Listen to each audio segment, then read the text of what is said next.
The day I carried nearly everything I'd saved in 43 years to my son's house, I believed I was giving my family a future. 20 minutes later, I was sitting alone in my truck with my hands shaking, wondering how long they'd been planning to erase me from their lives. I hadn't lost my money yet. Somehow, that hurt less than realizing I'd already lost my place in their hearts. If you enjoy stories about family, trust, and the quiet moments that change everything, subscribe. There are more stories like this every week. My name is Walter Brennan. I'm 69 years old, and for most of my life, numbers made more sense to me than people. I spent 43 years as a commercial estimator for a construction company outside Indianapolis. My job wasn't glamorous.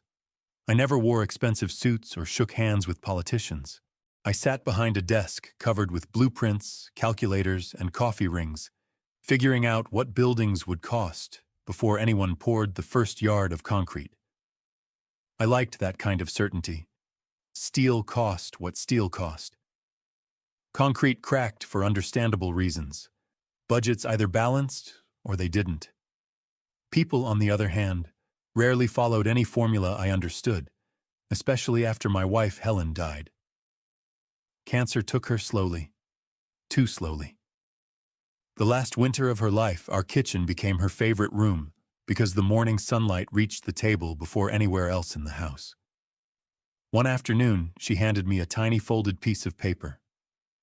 "Don't lose this," she said. I smiled. "You know I lose everything." "Not this." On the paper, written in her careful handwriting, were 6 numbers. The access code to our safety deposit box. Inside wasn't treasure, mostly documents. Our wills, insurance papers, birth certificates, a few letters we'd written each other before we got married.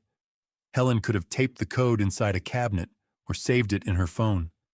Instead, she folded the paper twice and told me to keep it in my wallet. "I trust paper more than electronics," she laughed. After she passed away, I never moved it. Every few weeks I'd unfold it just to see her handwriting again. Sometimes that was enough to get through another lonely Sunday. Caleb called more often after Helen died. At least that's how it seemed. He'd stop by every other weekend with his daughter, Lily. She was 9 then. She'd run straight into my garage looking for old tools I no longer used. "Dad says you built half this town." "I built very little," I'd tell her. "I just helped other people build." She always smiled. That's still building. Children have a way of making ordinary words sound important. Caleb usually stayed in the kitchen while Lily explored. He asked whether I was eating enough, whether I remembered my doctor's appointments, whether I ever thought about selling the house. That last question appeared more often than the others. At first, I thought he was worried about me living alone. Looking back now, I wonder when concern quietly became calculation. His wife Megan rarely visited. She always had a reason: work, traffic, a headache. One Thanksgiving, she stayed only 40 minutes before announcing she had early meetings all weekend. Still, she never forgot to ask one question. "So, have you decided what you're doing with your investments?" She always smiled when she asked it, not warmly, politely, like someone making conversation at a business lunch. I usually changed the subject. Money had never been something Helen and I discussed with anyone, not even family. Our savings weren't extraordinary, just decades of discipline. Skipped vacations, used cars, packed lunches, extra shifts. By retirement, we'd accumulated enough to live comfortably without depending on anyone. That was the entire goal. Not wealth, freedom. The safety deposit box held our most important documents. The actual investments stayed with my financial advisor. Sometimes I'd catch myself touching the folded paper inside my wallet while waiting in line at the grocery store. It reminded me that Helen and I had built something together. Not just money, security. 3 weeks before everything changed, Caleb invited me to dinner. "Just the 3 of us," he said. Lily was staying overnight with a friend. When I arrived, Megan greeted me with unusual enthusiasm. She hugged me, asked whether I wanted wine, even offered to take my coat. It felt different. Halfway through dinner, Caleb cleared his throat. "Dad." I looked up. "I need to ask you something." Megan immediately reached across the table and squeezed his hand. He stared at his plate for several seconds before speaking again. "The company is struggling." He owned a regional logistics business. Nothing huge. About 30 employees. He'd started it 12 years earlier and worked hard for every customer. I knew the transportation industry had been unpredictable lately. Fuel prices, interest rates, insurance. I listened carefully. "We lost 2 major contracts," he said quietly. "Our bank wants us to reduce outstanding debt before they'll renew the operating line." "How much?" He hesitated. "A lot." Megan looked at me. "We're doing everything we can.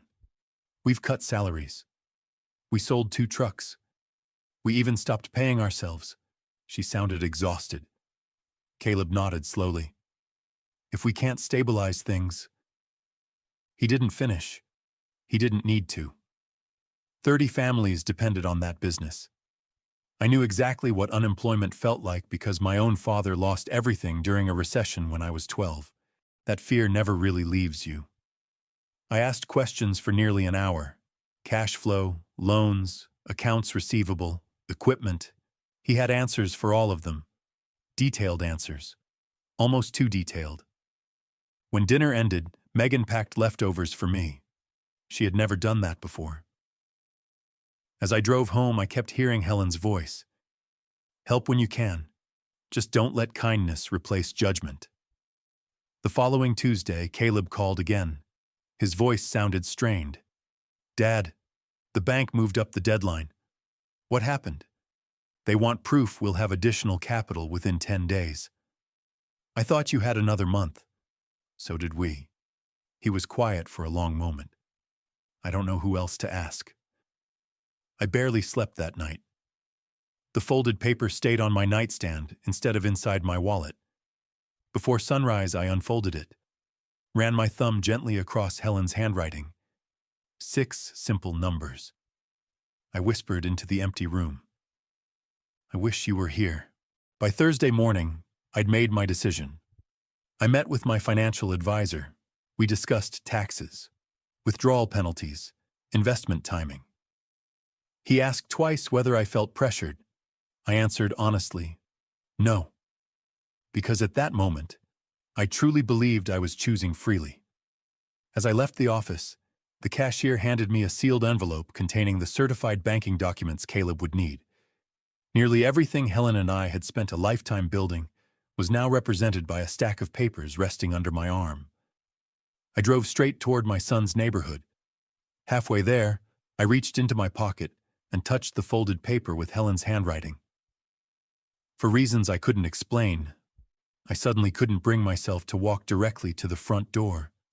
Instead, I stood quietly on the porch, and through the slightly open kitchen window, I heard Megan laughing. I wasn't trying to eavesdrop. I was about to knock. My hand was already reaching for the doorbell when Megan's voice drifted through the open kitchen window. She was laughing. Not politely. Not nervously. The kind of laugh people only have when they believe no one else is listening. "I told you he'd do it," she said. There was a pause. Then Caleb answered, "I wasn't completely sure. You worry too much. I know my dad." Those 4 words stopped me cold. I remained perfectly still. The envelope suddenly felt heavier in my hands. Megan laughed again. "He spent his entire life rescuing people. Why would he stop now?" Caleb didn't answer immediately. Instead, I heard the scrape of a chair against the hardwood floor. I still don't like lying to him. It isn't lying. It isn't the whole truth either. My heartbeat slowed. Not faster, slower. The way it does when your mind suddenly realizes something important before your emotions have time to catch up. Megan lowered her voice. He doesn't need every detail. He'll only worry. Caleb sighed. I know. But after this, there won't be anything left to tell him. Neither of them spoke for several seconds. Then Megan asked the question that changed everything. So, where are we looking first? What do you mean? The lake house.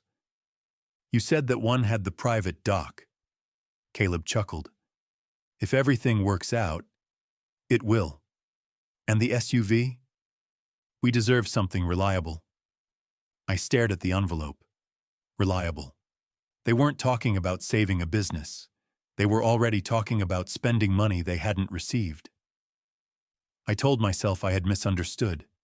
Maybe the lake house belonged to a client. Maybe they were joking. People dream out loud all the time. Then Megan said something else. I've already shown Lily pictures. You did? She's excited. You probably shouldn't have. Oh, relax. By Christmas, she'll think it's always been ours. My stomach tightened. I hadn't moved. Neither had they. Caleb spoke again, quieter this time. I just hope Dad never finds out about the refinancing. What refinancing? The business qualified 6 weeks ago. So why are you worried? Because if he knows, he'll ask why we still need his money. Silence. Real silence. The kind that arrives after someone accidentally says too much. Finally, Megan answered. Then don't tell him. It's not his business anymore.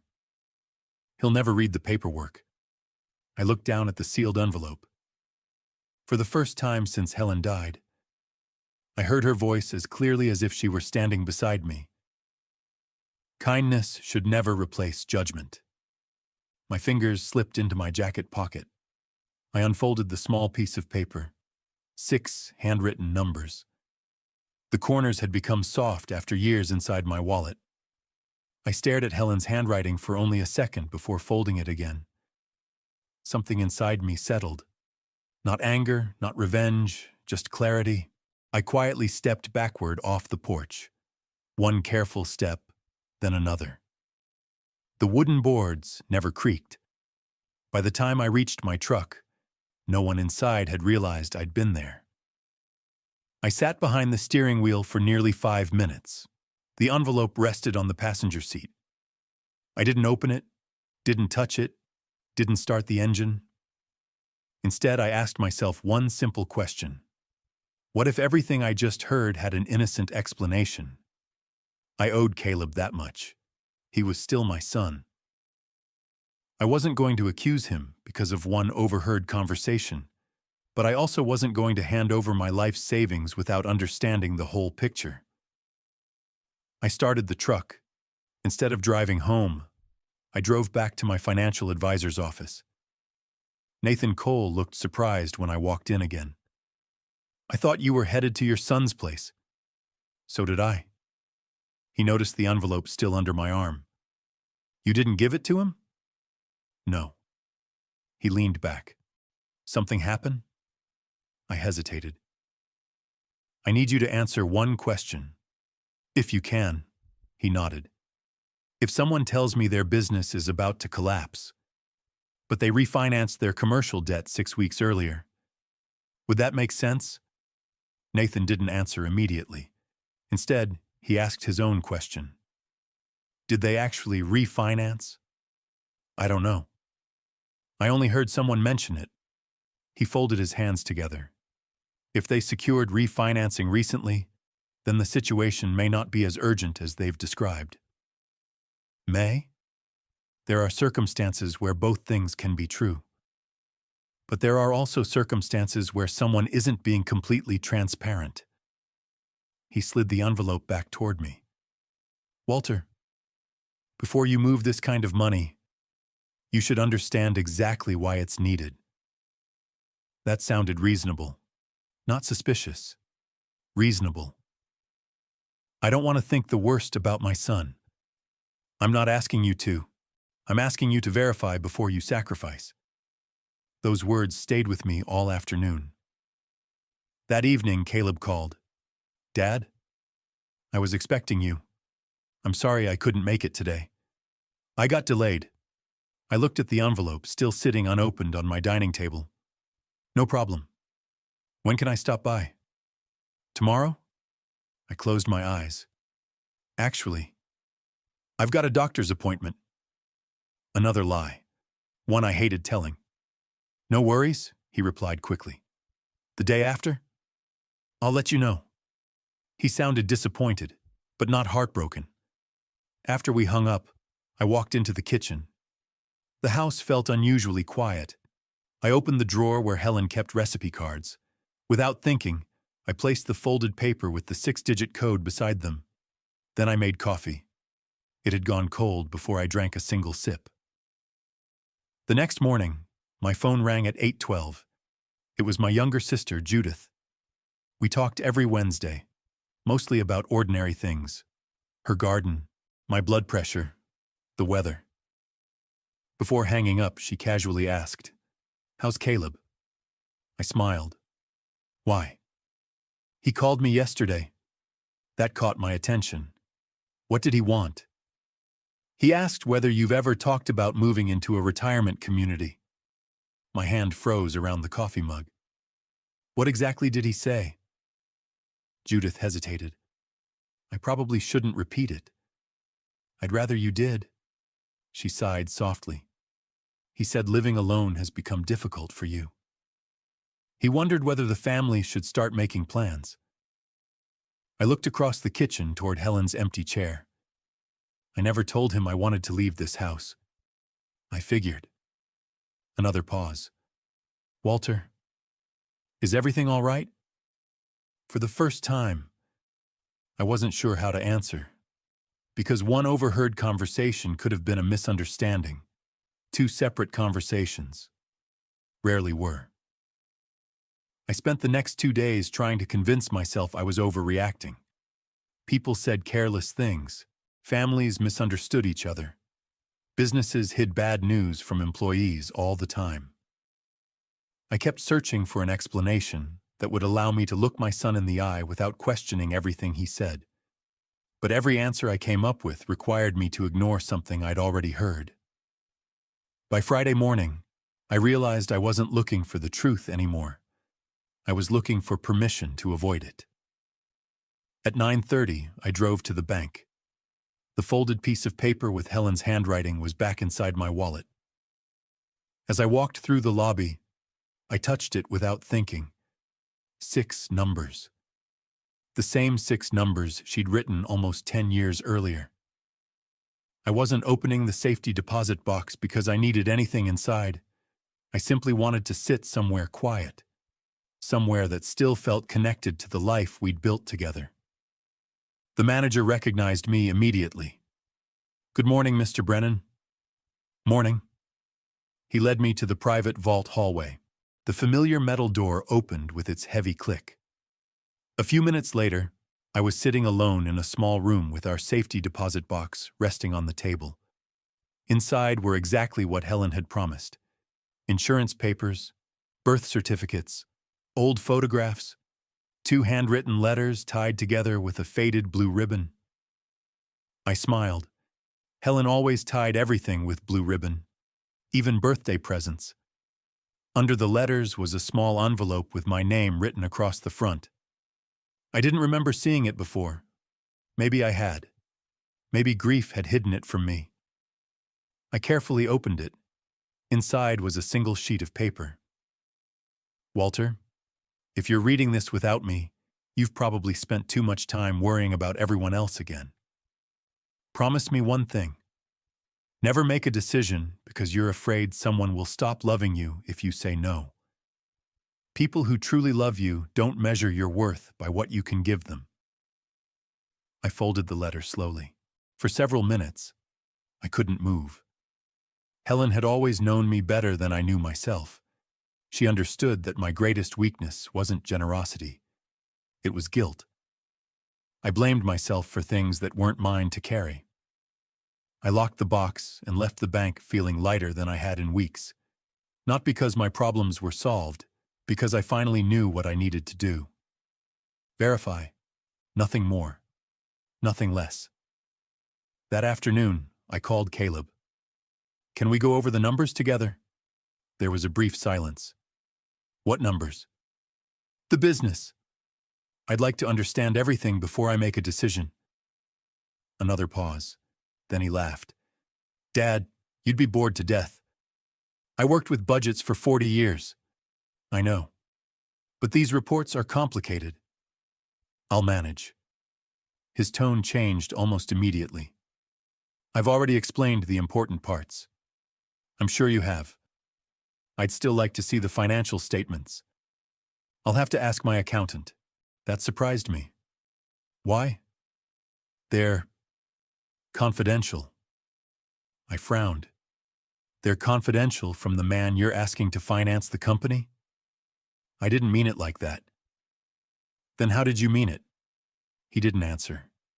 Instead, he said, Can we talk about this tomorrow? I've got another meeting. We ended the call politely, but something had changed. For the first time in his life, my son had sounded uncomfortable answering a simple question. The following Monday, Nathan called. I did something you didn't ask me to do. What was that? I checked public records. I felt my stomach tighten. And? Your son's company filed updated financing statements 6 weeks ago. So the refinancing was real? Yes. I closed my eyes. What does that mean? It means someone extended them additional credit. How much? I don't know. Those records aren't public.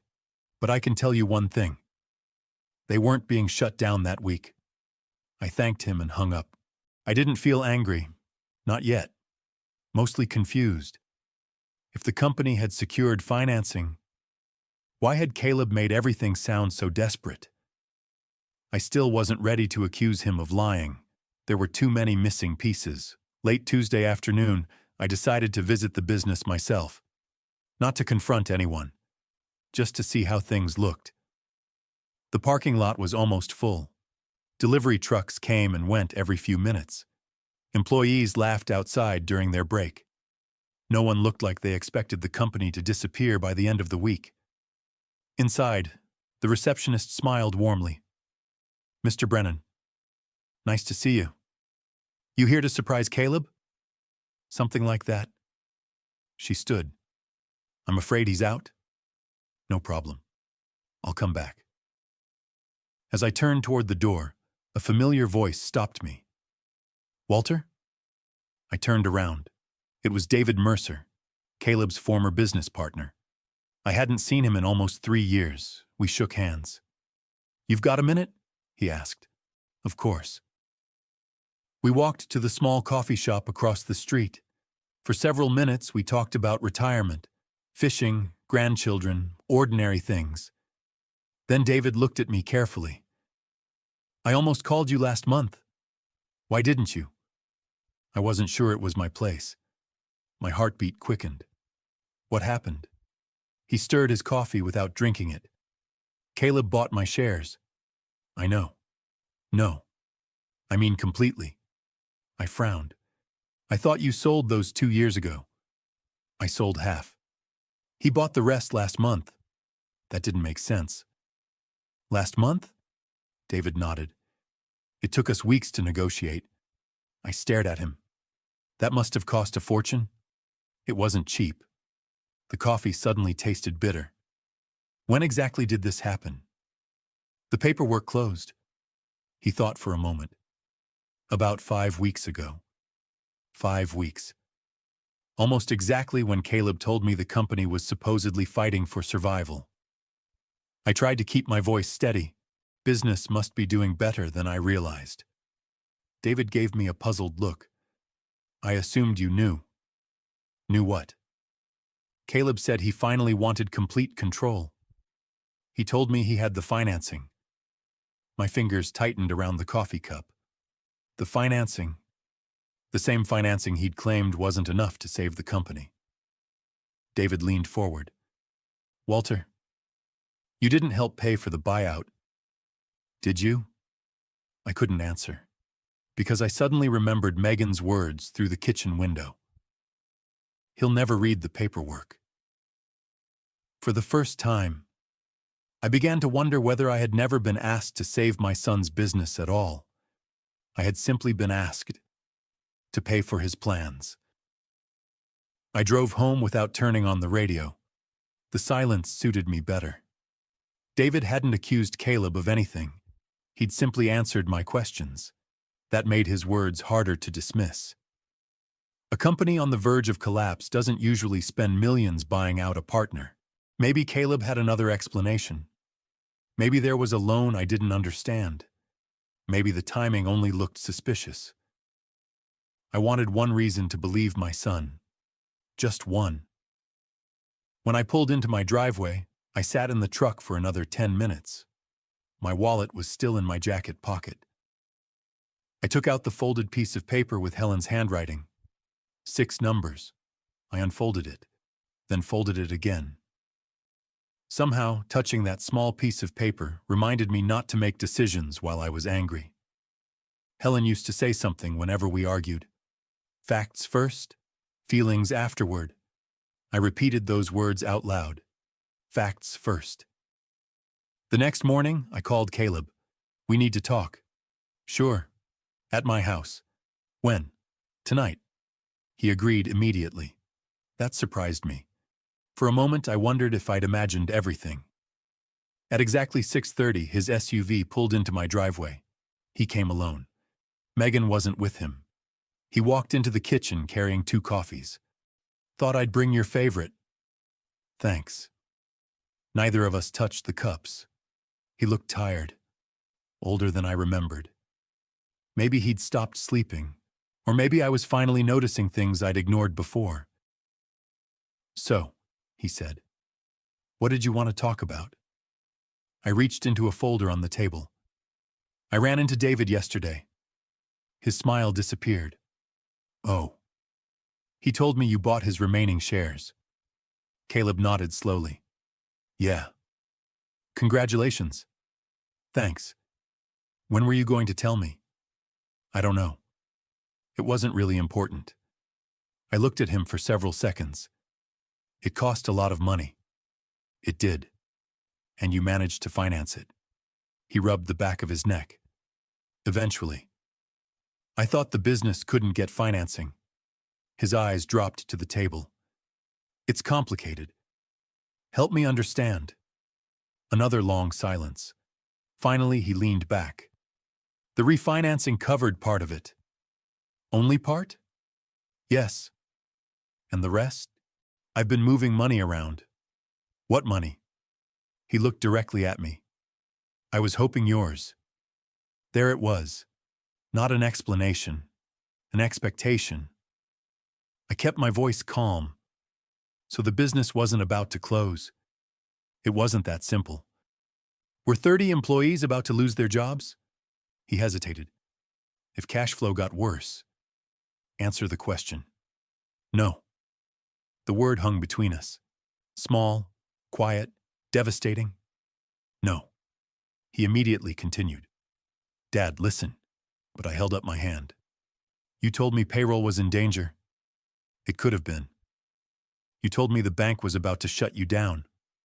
They were putting pressure on us. You told me there was no other option. He closed his eyes. I said it was the best option. No. You said it was the only one. Neither of us spoke. Outside, a lawnmower buzzed somewhere down the street. The ordinary sound felt strangely comforting. Life continued, even when yours had just changed forever. Caleb finally looked at me again. I wasn't trying to hurt you. What were you trying to do?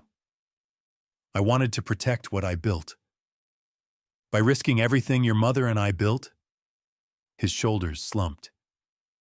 I thought once the company grew, I could pay you back.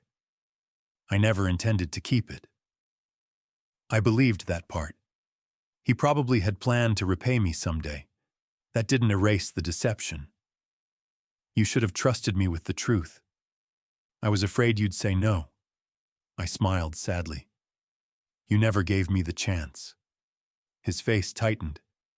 Dad, I've spent 12 years trying to prove I deserved this company. David wanted out. If I didn't buy him out, someone else would, and then I'd lose control. I panicked. I thought if I told you the real reason, you'd think I was selfish. I stared at my son, for the first time in weeks.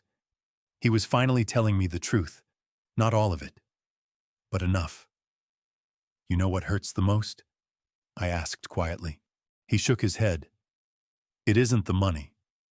It isn't even the lie. It's that somewhere along the way, you stopped believing I deserved honesty. He looked down. I was ashamed. Were you? Or were you afraid honesty wouldn't get you what you wanted? His silence answered for him. A few minutes later, he stood. So, you're saying no? I looked at the envelope still lying unopened on the dining room table. Nearly everything Helen and I had saved was still inside. I haven't decided what I'm saying. Relief flashed across his face. I just know I'm not signing anything today. His relief disappeared almost as quickly. You don't trust me anymore. I thought about that question. Then I answered honestly. I don't trust the story you told me. Those weren't the same thing. He nodded slowly. I guess I earned that. He walked toward the front door. Before leaving, he turned around. I hope one day you understand why I did it. After the door closed, I stood alone in the hallway. For a long time, I didn't move. Then my phone vibrated. It was a message from Judith. Call me when you can. I think you should know what Morgan asked me this afternoon. I stared at the screen. Something told me the truth was still bigger than I'd imagined. I called Judith before I had time to imagine a dozen different possibilities. She answered on the second ring. I was hoping you'd call. You said Megan spoke to you. She did. What happened? Judith hesitated. I don't want to make things worse. I think they've already gotten there. She sighed. Yesterday afternoon she stopped by. She'd never visited me before. Not once. That sounded like Megan. Friendly when she needed something. Absent when she didn't. What did she want? At first she talked about Lily. Then about your health. I leaned against the kitchen counter. And then? She asked whether you've updated your will. I closed my eyes. Did she? Judith's voice became quieter. She said families should prepare before emergencies happen. She wondered if I'd ever talked to you about simplifying your estate. My grip tightened around the phone. Those were her words? Almost exactly. What did you tell her? I told her your finances were none of my business. She smiled. But before she left, Judith paused. She asked one more question. What was it? Whether your house was paid off. The room suddenly felt smaller, not because of what Megan had asked, because I knew she hadn't asked by accident. She was gathering information, the way someone builds a puzzle one piece at a time. After we hung up, I sat at the kitchen table for nearly an hour. The unopened envelope was still there. So was the folded piece of paper with Helen's handwriting. I unfolded it again. 6 familiar numbers. The paper had become so worn that light almost passed through the creases. I wondered how many times Helen had folded it before giving it to me. Hundreds, probably. She always carried little notes in her apron pocket. Recipes, shopping lists, birthday reminders. Important things stayed on paper because she believed paper couldn't accidentally disappear. I smiled despite everything. Then my phone rang again. Nathan. Bad time? No. I've been thinking about our conversation. So have I. There may be something you should consider. I'm listening. If Caleb genuinely needs capital, there are ways to structure it. I frowned. What do you mean? A secured loan, convertible debt, even a minority investment. You don't hand over your retirement. You negotiate. I laughed softly. You make it sound like a business deal. It is a business deal. That's exactly what your son made it. His words weren't cruel. They were simply true. If he believes in the company, he should be willing to put everything in writing. And if he isn't? Nathan answered immediately. Then he's asking for trust instead of accountability. After we hung up, I looked around my quiet house. Helen's rocking chair sat by the window, exactly where she'd left it. Her favorite cookbook was still on the shelf, the one where she'd hidden grocery coupons for years. Nothing in the room had changed, except me. For the first time since Caleb had asked for help, I wasn't thinking about saving his company. I was thinking about protecting the life Helen and I had spent 4 decades building. That evening, Lily called. Not Caleb. Not Megan. Lily. Hi, Grandpa. Hi, sweetheart. Mom says you've been busy. I guess I have. There was a long pause. Then she asked, Are you mad at Dad? Children always seem to ask the hardest questions. I love your dad very much. I didn't ask that. I smiled. No. You asked if I'm mad. Yes. Another pause. I don't know yet. She was quiet for several seconds. Then she said something I wasn't prepared for. I wish people would stop whispering when I walk into the room. I felt my chest tighten. Have they been doing that? A lot. Dad says everything's fine. Mom says grown-ups have money conversations. I heard my name.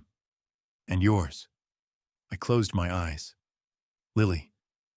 You don't need to worry about any of this. I know. But I do. Children noticed more than adults believed. Before hanging up, she asked, Are we still going fishing next Saturday? Without hesitation, I answered, Absolutely. Nothing was going to change that. Not if I could help it. Saturday morning arrived warm and clear. Lily climbed into my truck carrying a small backpack and 2 fishing poles. For the first hour, we barely talked. We didn't need to. Fishing had always been our way of talking without words. Around lunchtime, she looked at me. Grandpa? Yeah? Can I ask something? Always. If somebody tells a lie because they're scared, are they still a good person? I set my fishing rod down. Why are you asking? She shrugged. Just wondering. I chose my next words carefully. Good people can do dishonest things. That doesn't make the dishonesty disappear. But it also doesn't mean they can't choose differently. She nodded slowly. I thought so. On the drive home, she fell asleep. When I stopped in front of Caleb's house, Megan came outside to meet us. She smiled as she opened the passenger door. Did she have fun? The fish won again. Lily laughed sleepily. I caught one. It was tiny. It still counts, I said. As Megan helped Lily inside, I noticed something through the open garage. Stacks of unopened moving boxes, brand new patio furniture, still wrapped in plastic, large rolls of architectural drawings leaning against the wall. I wasn't trying to look. They were impossible to miss. Megan noticed where my eyes had gone. Oh, she forced a laugh. We've been thinking about making some upgrades. Nothing decided yet. I nodded politely. But one of the architectural plans had slipped partially open. Across the top, in large printed letters, I could clearly read, Lake House Renovation, Preliminary Design. The words hit me harder than anything I'd heard through that kitchen window, because preliminary designs aren't drawn overnight. Someone had been planning that future, long before they ever asked for my help. I didn't mention the blueprints, not that afternoon, not on the drive home, not even after I sat alone at my kitchen table for nearly an hour. There was no point confronting someone with half the story. I wanted facts. Not another argument where everyone insisted I'd misunderstood what I'd seen. The following Monday, I called Nathan. I'd like to do something different. I'm listening. I want to make Caleb an offer. An offer? A real business offer. Nathan was quiet for a moment. I think that's wise. If his company truly needs capital, he'll welcome structure. And if it doesn't, then you'll have your answer. We spent nearly 2 hours putting together a proposal. Not a gift, not a blank check. A secured loan. The company would provide audited financial statements, an independent valuation, quarterly reporting, personal guarantees, collateral, repayment terms, everything any ordinary lender would require. Nothing more, nothing less. When Nathan finished printing the documents, he smiled. If he accepts these terms, you'll know he wanted a partner. And if he refuses, you'll know he wanted your savings. I folded the proposal into a leather portfolio. For the first time in weeks, I felt calm. Not because I knew what Caleb would do, because I finally knew what I would do. He came over that Wednesday evening. This time Megan came with him. She carried a pie, apple, Helen's favorite. The gesture wasn't lost on me. Neither was the timing. We sat around the dining room table. No one touched dessert. Caleb spoke first. Dad, I've been thinking. So have I. I slid the leather portfolio across the table. I want to help. Relief spread across both their faces. Then Caleb opened the folder. The relief disappeared. He turned the pages slowly. Financial disclosure requirements, collateral, loan terms, independent audits. He looked up. What's this? A loan agreement. I thought... He stopped himself. You thought I'd write a check. He didn't answer. Megan did. Walter? We're family. Exactly. Families help each other. They do. They also tell each other the truth. The room became very quiet. Caleb closed the folder. I can't agree to this. Why not? It gives you too much control. I blinked. Control over what? My business. The collateral only matters if the loan isn't repaid. I know. I've worked too hard to risk losing everything. I looked at him carefully. You were willing to let me risk everything. Neither of them answered. Instead, Megan leaned forward. This feels like you don't trust us. I nodded. You're right. She looked genuinely offended. After everything Caleb has built? No. After everything you've hidden. Caleb rubbed his forehead. Dad, you're making this personal. It became personal the day you stopped being honest. His chair scraped against the floor. So that's it? Either I sign this, or you walk away. No. You always have another option. What option? Tell me the entire truth. He stared at me. For several seconds I thought he might finally do it. Instead, he pushed the folder back across the table. I can't. That single sentence told me more than any document ever could. 3 days later, Judith called again. You won't believe who stopped by. Megan? No. Caleb. I closed my eyes. What did he want? He asked if you'd always been this stubborn. Despite everything, I almost laughed. What did you tell him? I said your wife usually kept you from making emotional decisions. I smiled at that. Helen had done exactly that. Judith continued. He looked exhausted. He kept saying he'd made mistakes. But then, she hesitated. What? He said something strange. What?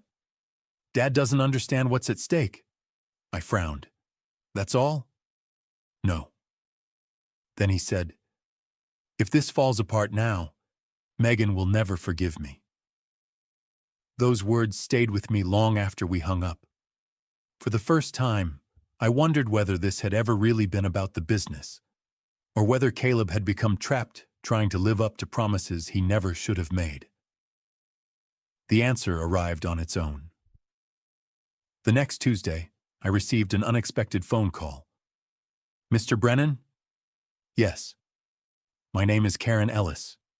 I work for Ridgeview Custom Homes. I recognized the company immediately. They built luxury houses around central Indiana. Can I help you? I hope so. There seems to be some confusion. What kind of confusion? We're preparing revised plans for a client. And? They've repeatedly referred to you as the financial guarantor. My heart skipped. I'm sorry. The what? The financial guarantor. I assumed you'd already approved the project. I haven't approved anything. Karen fell silent. Oh. I'm very sorry. I shouldn't have called. Before she could hang up, I asked, May I ask whose project we're discussing? She hesitated. I probably shouldn't say. I understand. Another pause. Then quietly, Caleb Brennan? Neither of us spoke.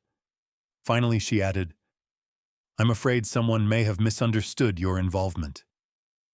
After the call ended, I remained seated in the living room. The house was completely silent. I reached into my wallet. The folded paper with Helen's 6 handwritten numbers was still there. I unfolded it carefully. For years, those numbers had reminded me where our most valuable documents were kept. Now they reminded me of something even more important. Helen had never confused love with permission, and neither would I anymore. That evening, my phone buzzed. It was Caleb. His message was only one sentence. Dad, I need to tell you something before you hear it from someone else.